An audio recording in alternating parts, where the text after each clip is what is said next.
AI won't take your job, but someone who's using it might. Stand by for all you need to know about AI in pay. This is Behind the Button.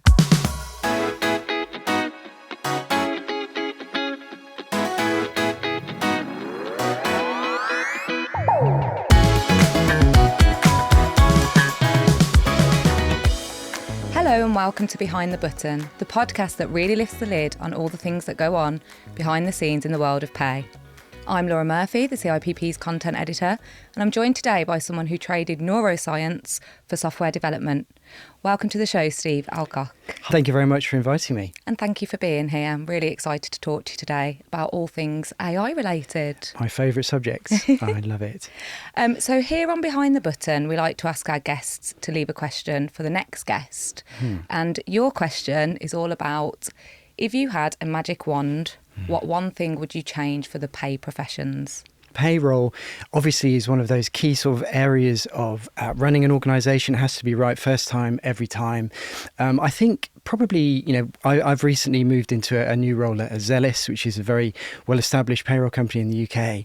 I think my advice would probably be to embrace technology and automation, and I guess that leads into today's conversation. I think perhaps traditionally payroll practitioners, very sort of diligently have sort of been about their business, and I think there's opportunities now with particularly this sort of AI transformation and revolution that's coming about to look at these new technologies and see how they can help de-risk and make more accurate the job of doing payroll for big enterprise. And this show is called Behind the Button because we really want to get to know the people behind the roles in the pay profession. And you have got a very interesting story, Steve. So going from neuroscience into software development, that's not your common sort of career path. So could you talk me through a little bit about how you got into neuroscience and then how you made that move over to sort of the position you're in now? I guess potted history of my life, I guess. I went to school in a fairly rural area. My parents were, fabulously supportive of me. Probably the best thing you could wish for as a child is to have supportive parents. So they took me into a grammar school when I, not 11 actually, when I did a sort of 12 plus to go into grammar school at Salisbury. And honestly, I found it really tough. I sort of wasn't particularly academic at that point, and I remember my head teacher saying, "Elcock, you're never going to make it," and something inside me really kind of got angry at that in a sort of very motivated way. So I ended up really throwing myself into my studies at school, and I guess the school was very keen to orient people towards STEM, so science and sort of technology, maths type things. So I ended up being a scientist, did very well in my GCSEs and my A-levels. I thought I was going to go to university to become a chemist, funnily enough. So I applied to all the sort of, some of the top universities and was blessed and fortunate enough to be accepted in at Cambridge. So I went to University at Cambridge, King's College, Cambridge, where indeed the great Alan Turing studied. So that was a very sort of interesting motivation for me as well as I went there. So quite a few kind of key figures in neuroscience and IT have sort of been at that college. So I ended up sort of moving away from chemistry into neuroscience. I just found it absolutely fascinating. I've always been fascinated by the human brain. My dad always said to me, "Steve, there's three big mysteries in the universe. Where we've come from, how on earth we can perceive the conscious world, how we can be conscious in this world, and where we're going." And I suppose the first and the third are a little bit philosophical or religious.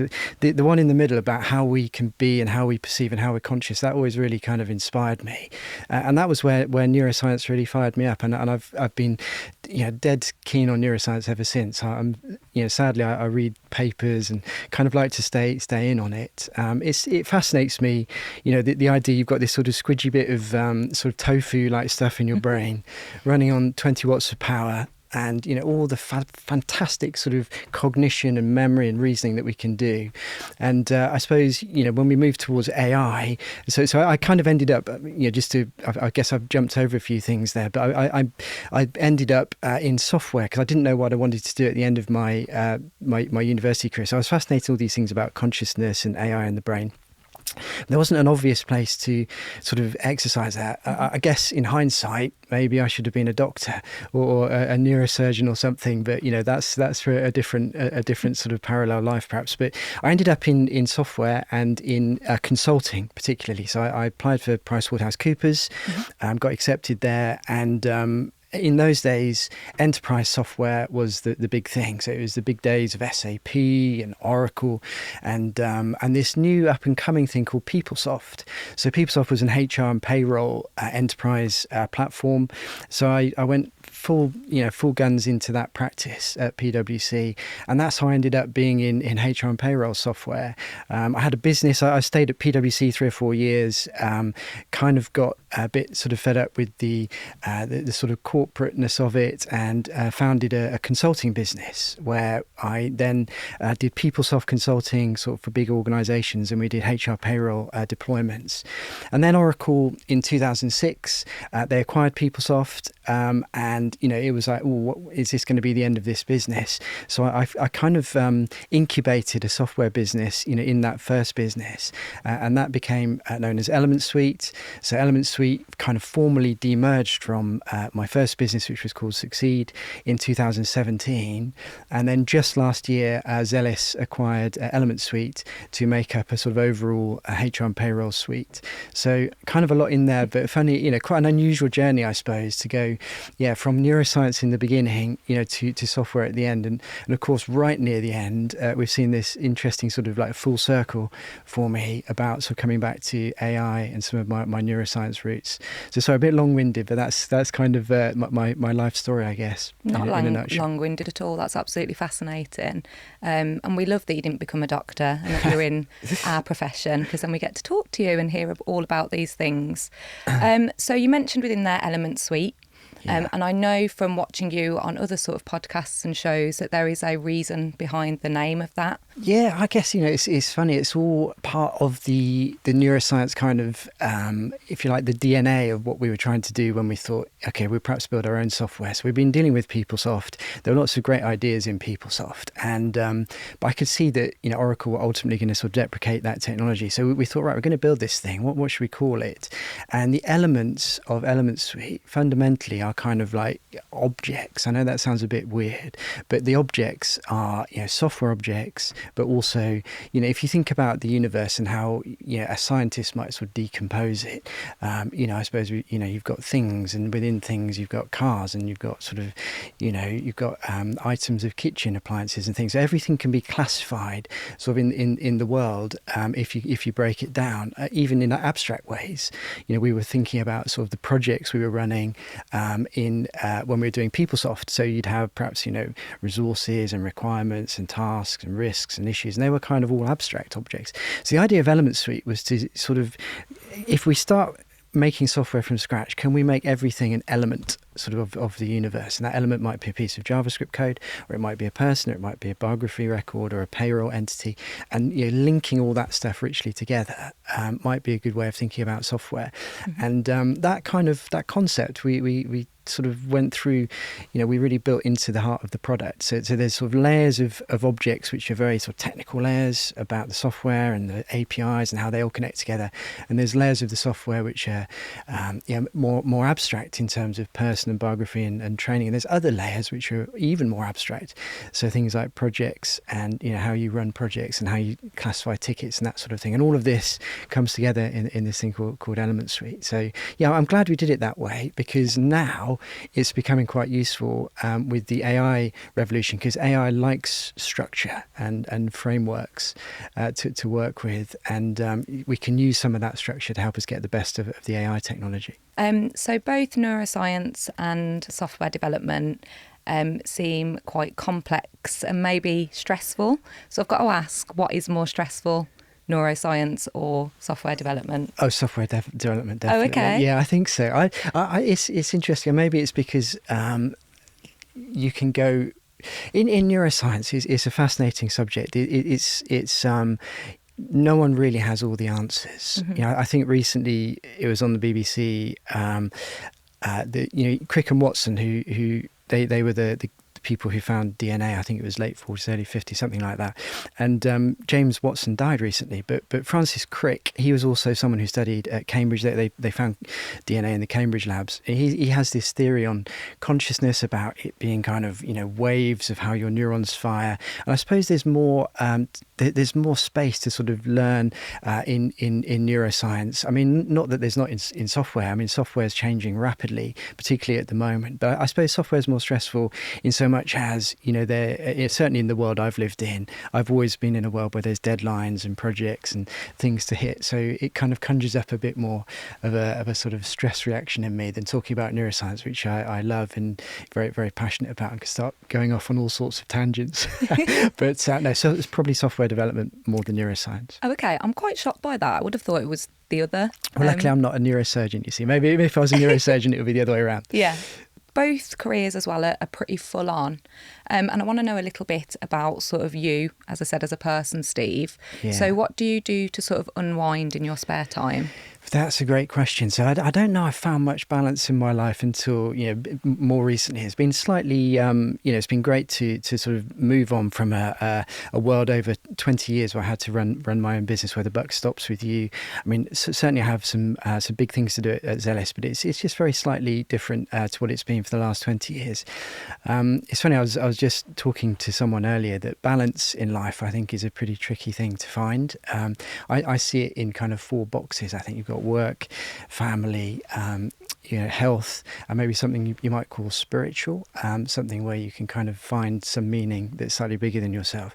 So I suppose, I'd like to think I try to find things in each of those 4 boxes. In reality, work still is sadly the vast majority of all of that. I love sports. I love music. I think music is a great way of leveling up. One day when I can calm down a bit and ease off the gas, I hope to play a bit more music and and also just explore those 4 boxes in a bit more detail. Yeah. What music do you play, Steve? I play the piano. Oh, wow. Yeah, I used to play the violin. My mum forced me to do both of them. I didn't thank her at the time, but it's funny when you get through it and the piano lessons. Now I'm very grateful she forced me through, because it's a talent that you can. I guess you kind of keep forever. It's like riding a bike. You can go back to it, and I can play a little bit by ear now. But I'd love to be better. I'd love to have more time to play the piano. Yeah. Amazing. So I'm going to come round to AI now. So sort of with AI in payroll, AI was sort of in its infancy when I was last processing a payroll, which was about 6 years ago. Yeah. But I feel like over the last couple of years, it's made significant advancements. So could you talk to me today, Steve, about some real life examples where AI is being used in payroll? Yeah, of course. So I mean, it's very interesting how this technology has massively exploded really in the last 2 or 3 years. And prior to that, this whole advancement that we're seeing in our lifetime ultimately comes off the back of a bit of an accidental find by Google back in 2017. So they were kind of doing this thing around sort of language translation. But anyway, it's taken 2 or 3 years to get to market with ChatGPT, and obviously we're now looking to apply it in various domains. And payroll is a very obvious domain where AI could be applied. I mean, the obvious use cases that spring to mind are things like sort of explaining your pay slip. So we're building into the Zealous product it's something called Payslip Explainer, which basically gives employees, narrative around why their pay has changed on a month-by-month basis. Also documents and, the way we can basically read documents and parse them. AI is very, very good at that. So P45s and, things that can be sort of ingested and broken down.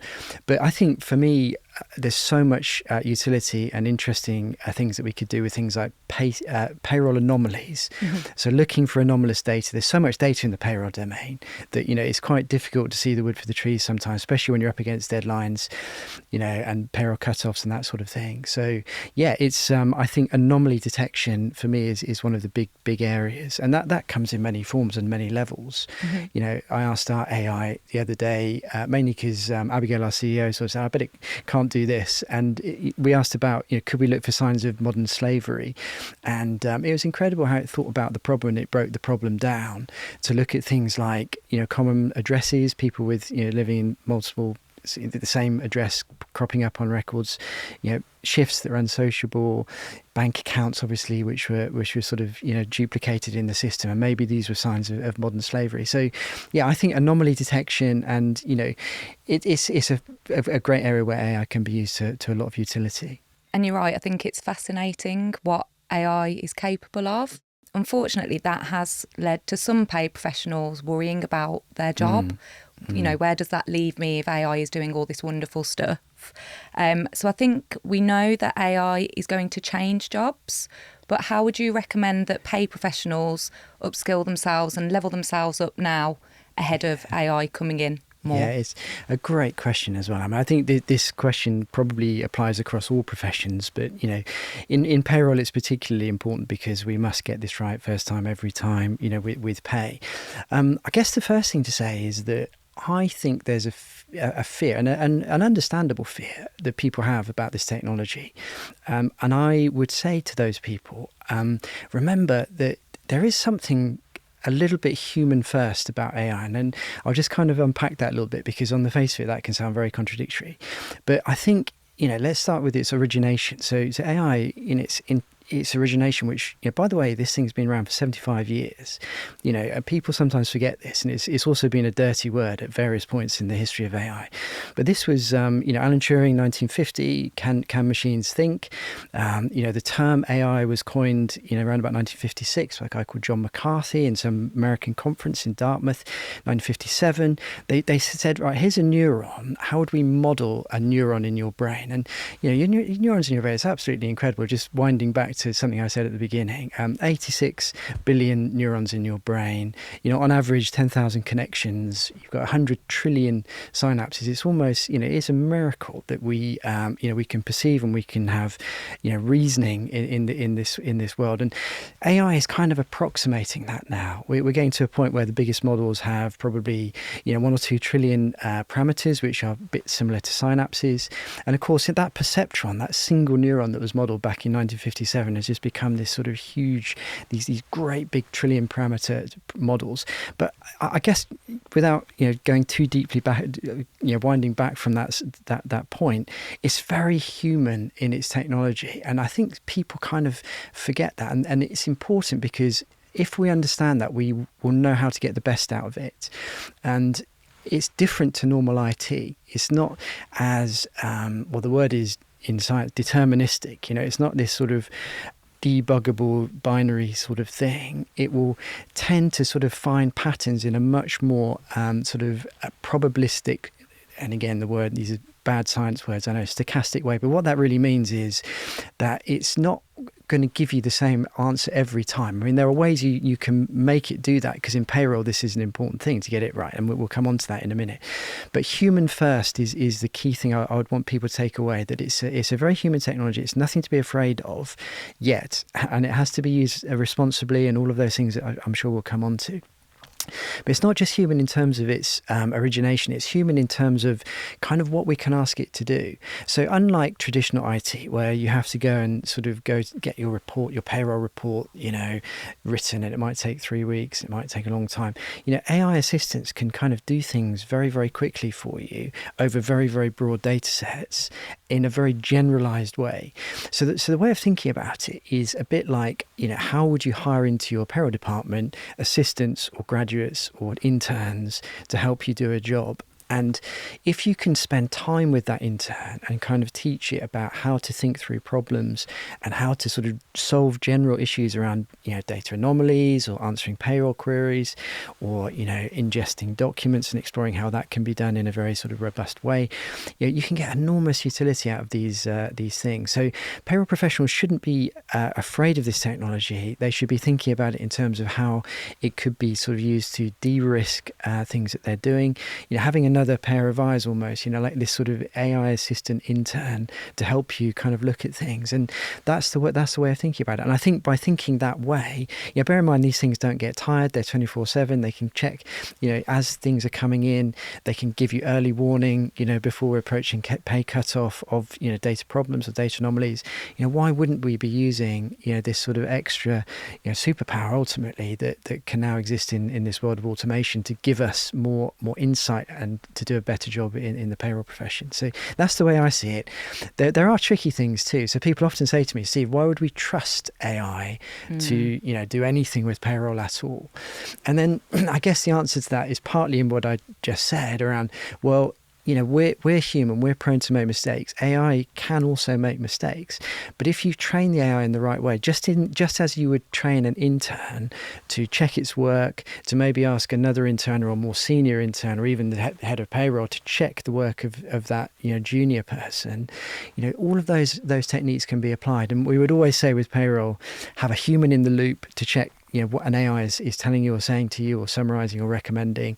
And, that human in the loop is a very sort of key part as well. And when the calculator came along, when the spreadsheet came along, I'm sure accountants are very sort of, afraid of what that might do to their profession. But in reality, what it did was sort of level them up. And they were able to do more, look at more scenarios, look at more sort of data. And I'd like to think AI, can and will be used like this, notwithstanding the risks there may be, existential or otherwise about AI and what it might do. I think the human controls are really, really key to keep in place. And, a bit like the spreadsheet, hopefully AI will kind of level up payroll practitioners to do, an even better job than they do today.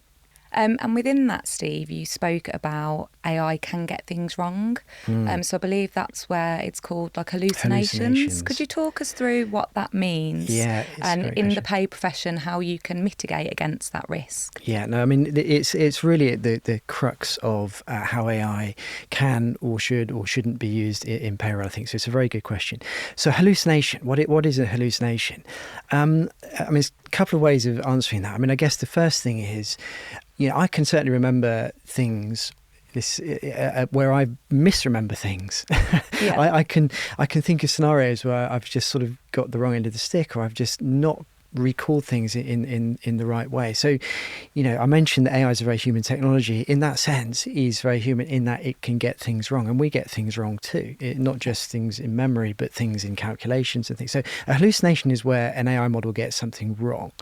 And, why does it get it wrong? Well, the reason it gets it wrong is it's not like normal IT. It's not like a computer program where you can debug every root of the logic of the code and test it and sort of snuff out any issue that might arise. So AI is a general purpose technology. It will generally find patterns and it will generally get things right, but it will occasionally get things wrong. And that is a key problem.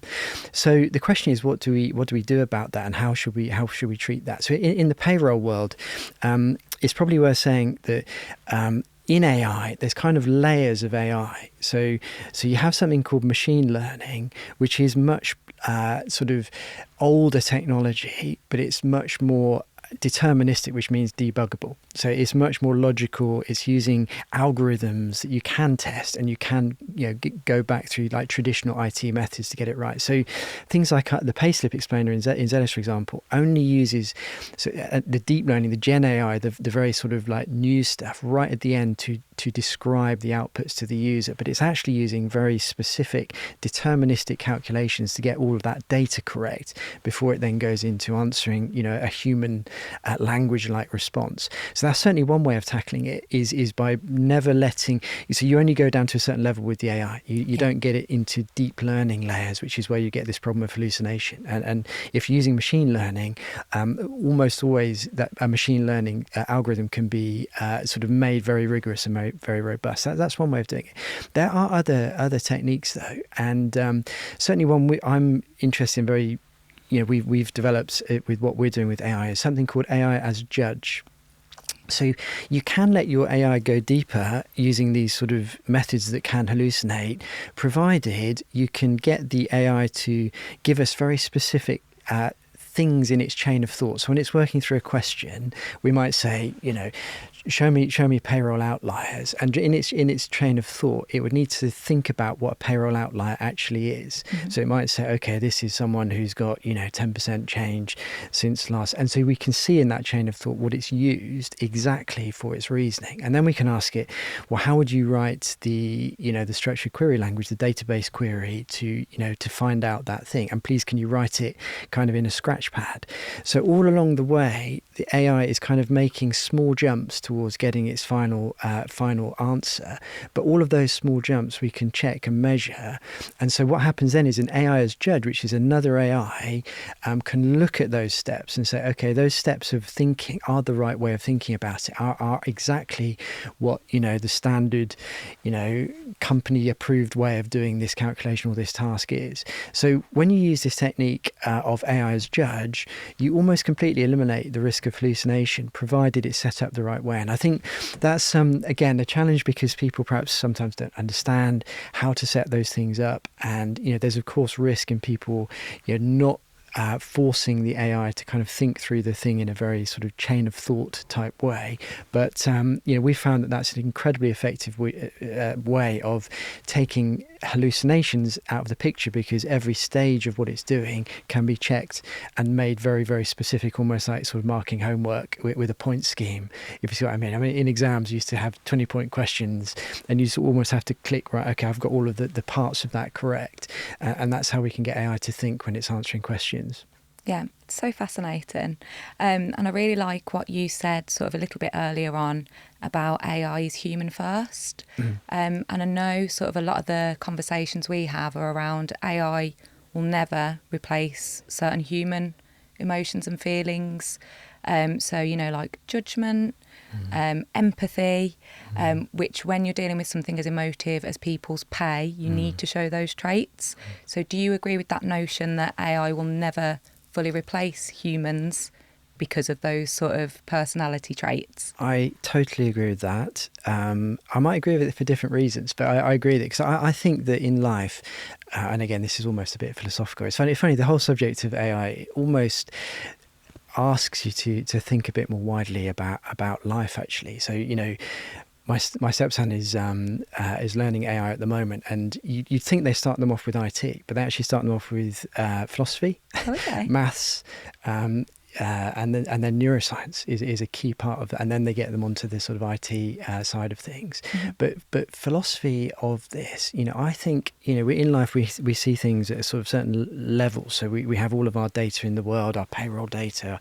When you're talking about those things just now, judgment, trust, empathy, emotions, they're very, very higher order things that are very human. And AI is an approximation of these things. We're seeing with AI more than we're seeing in normal IT, higher order, reasoning for sure. It's able to do things. I mean, I'm sure you've played with ChatGPT and you suddenly think, gosh, how does it know that? How on earth does it sort of get the gist of what I'm saying?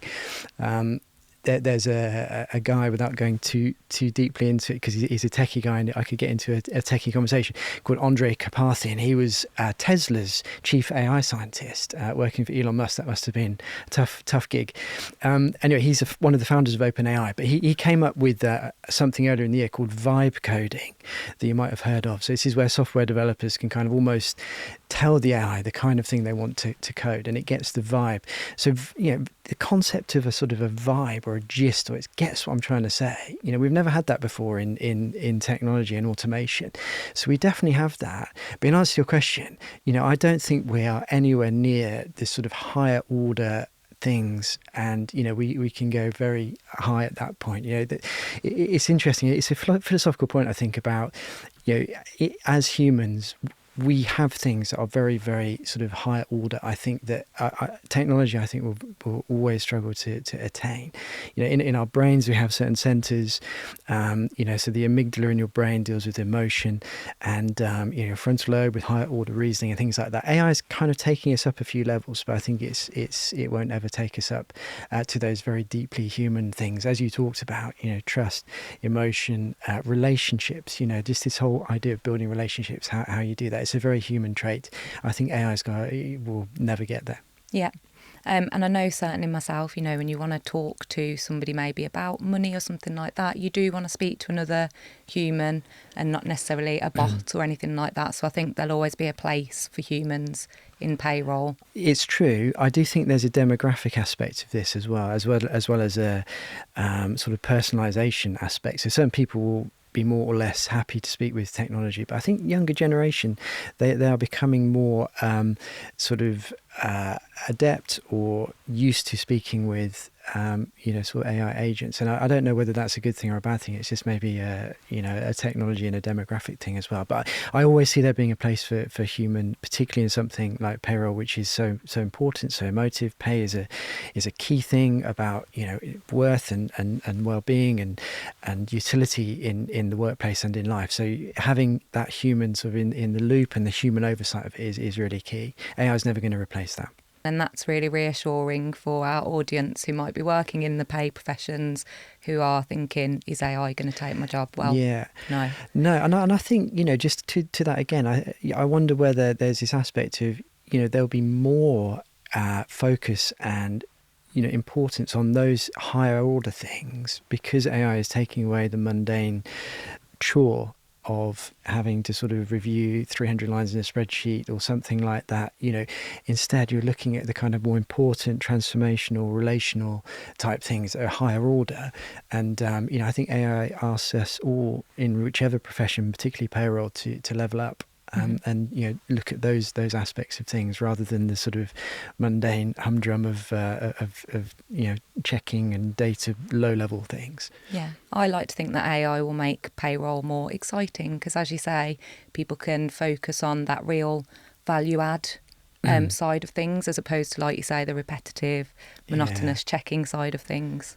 So you talked about machine learning earlier. There are a lot of phrases around AI, and I know we joked ourselves that we almost need an acronym swear box between us. Did, yeah. You for AI and me for payroll. I'm not sure how many I've dropped so far. So many acronyms. You haven't. Swear box. I don't think you've done any yet, Steve. There's still time. Still time. Yeah, I'm sure.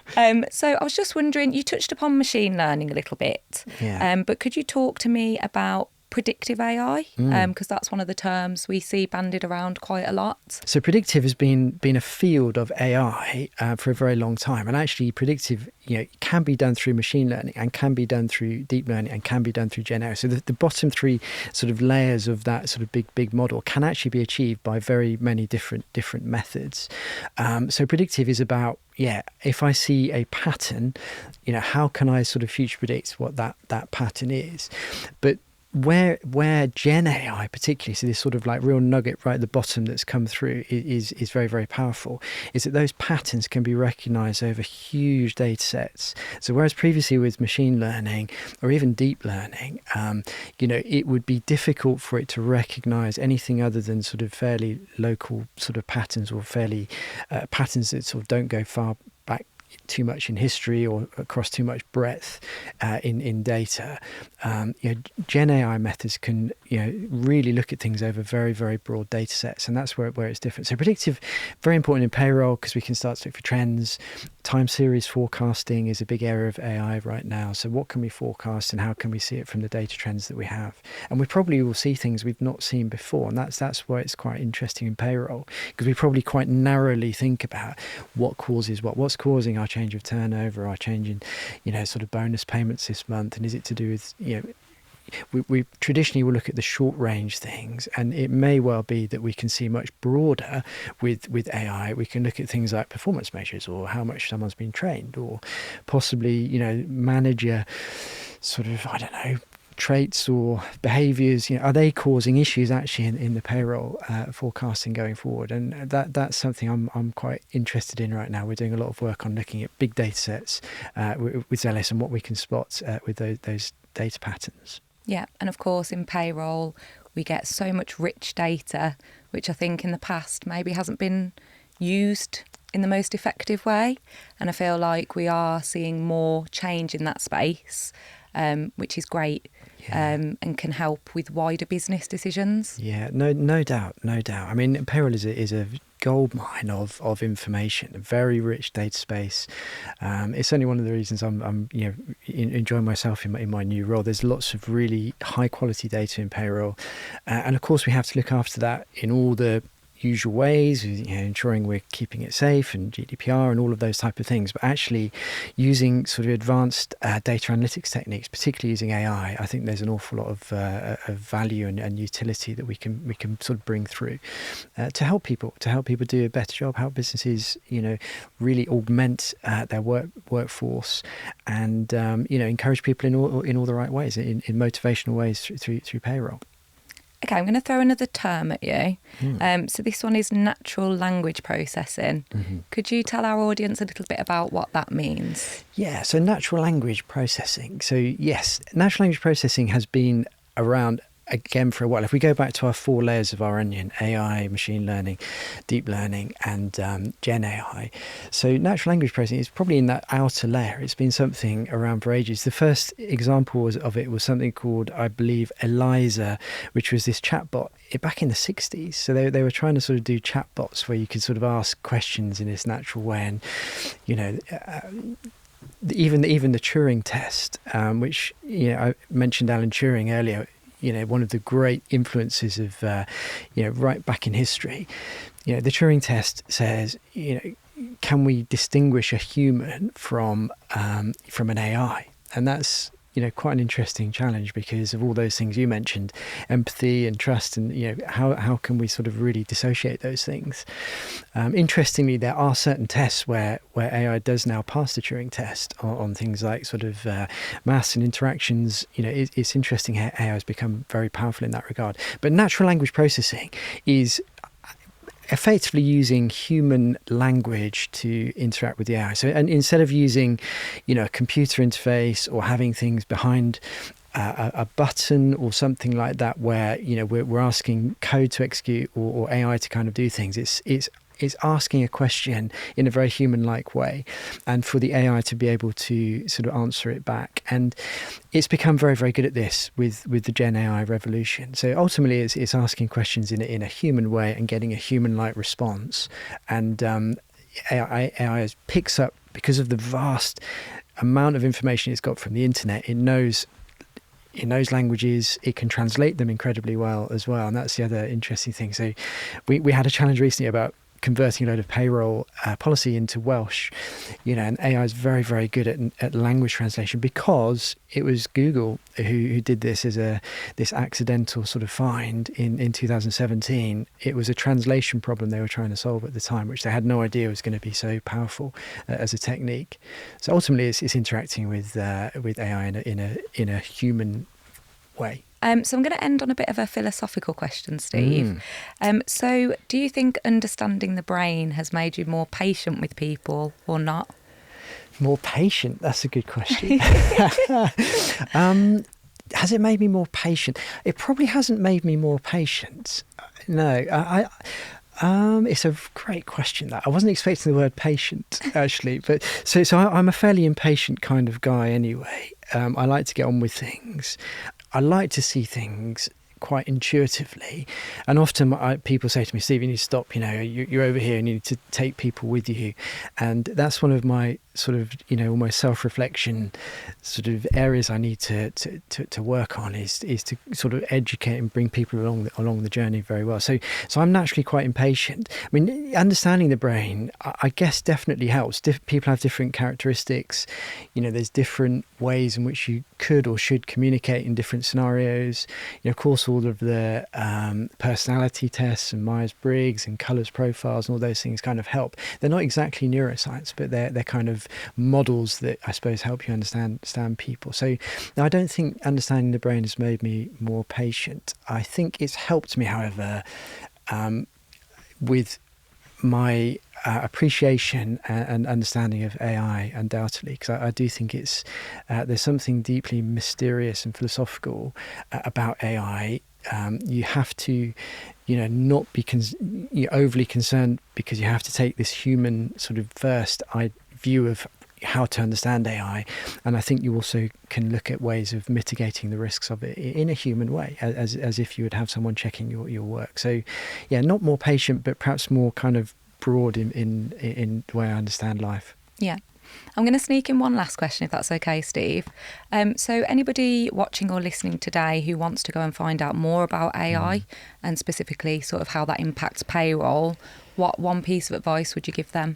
So 2 things I think I'll say to that. 3 things probably. Human first. Don't be concerned about AI taking your job, but use AI to help you in your job, because someone who's using AI may actually be very, very powerful in a role. Think about how you think. So I think that's probably the biggest thing I would say to people. We've come from a world, particularly in my generation when I was growing up, where you had to know stuff. And I think it's less about knowing these days, because AI has such a vast compression of knowledge. It's more about asking the right questions and thinking through a thought process. And I think payroll people should think about their jobs and what are the processes they're going through, and are there candidates in that kind of chain of thought they're using where they could use sort of AI to sort of look at that. And there are a load of resources on the internet. So a number of the big US universities publish their AI courses online. So have a look at those. There's ones from Stanford, MIT. MIT do a great introductory course, which I always look at every year just to see, keep myself up to date as well. The Stanford one's a bit deeper. The MIT one is a little bit less deep. So there's some great resources on the internet as well, and podcasts and things like that to listen to if you have a passion about it. Wonderful, thank you. That's great advice. So I do have one last favour to ask of you, Steve, if that's okay. Mm-hmm. Could you give our next guest on Behind the Button their opening question, please? The opening question. Wow, that's a difficult one. I actually might think about that. So what's the question? So I think, I suppose the question is, if it wasn't AI, what do they think the most disruptive force in industry would be in the next 10 years? So if it wasn't AI. Oh, that is a tough one, because everyone says AI. Everyone would say AI. I'm just interested in what people think about that, because I think it's probably going to be the most disruptive force. But underpinning it, there's other things changing in the world as well. And I suppose just slightly, that would probably be my question. Well, thank you so much for joining me today, Steve. That's been really interesting. Thank you very much for inviting me. Thank you. If you enjoyed today's episode, hit subscribe or follow Behind the Button on your favourite podcast player. And if you're watching us on YouTube, tap the like button, drop us a comment, and make sure you subscribe so you never miss an episode. And if you've got any questions, suggestions, or payroll stories of your own, email behindthebutton@cipp.org.uk. We'd love to hear from you. Thanks for tuning in, and we'll see you next time.